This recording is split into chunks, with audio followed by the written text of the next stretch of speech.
Maharashtra superfast news चॅनलमध्ये आपले सहर्ष स्वागत आहे।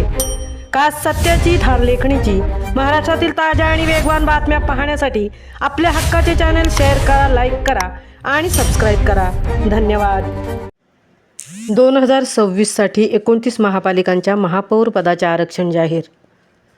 राज्यातील आगामी 2026 मधील महापालिका निवडणुकांच्या पार्श्वभूमीवर 29 महापालिकांच्या महापौर पदासाठी आरक्षण जाहीर करण्यात आले आहे।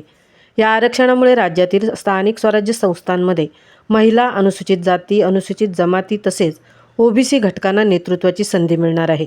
जाहीर करण्यात आलेल्या आरक्षणानुसार मुंबई, पुणे, नागपूर, नाशिक, नवी मुंबई, मीरा भाईंदर, मालेगाव, धुळे यासह अनेक महापालिकांमध्ये सर्वसाधारण महिला आरक्षण लागू करण्यात आले आहे।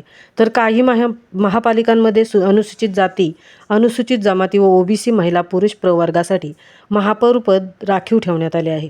ठाणे महापालिकेत अनुसूचित जाती महिला पुरुष तर कल्याण डोंबिवली येथे अनुसूचित जमाती महिला पुरुष आरक्षण जाहीर करण्यात आले आहे।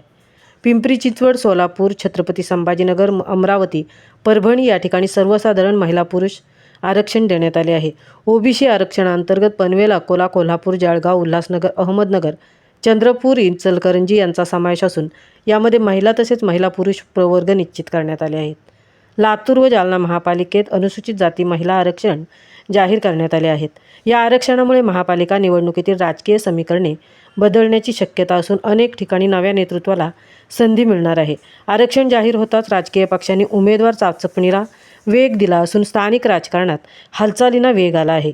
राज्यातील महापालिकांच्या कारभारात समावेशक लोकशाही व सामाजिक प्रतिनिधित्व मजबूत करण्याच्या दृष्टीने हे आरक्षण महत्त्वपूर्ण मानले जाते। महाराष्ट्र सुपरफास्टसाठी रणिता ठाकूरसह तृप्ती भोईर, उरण।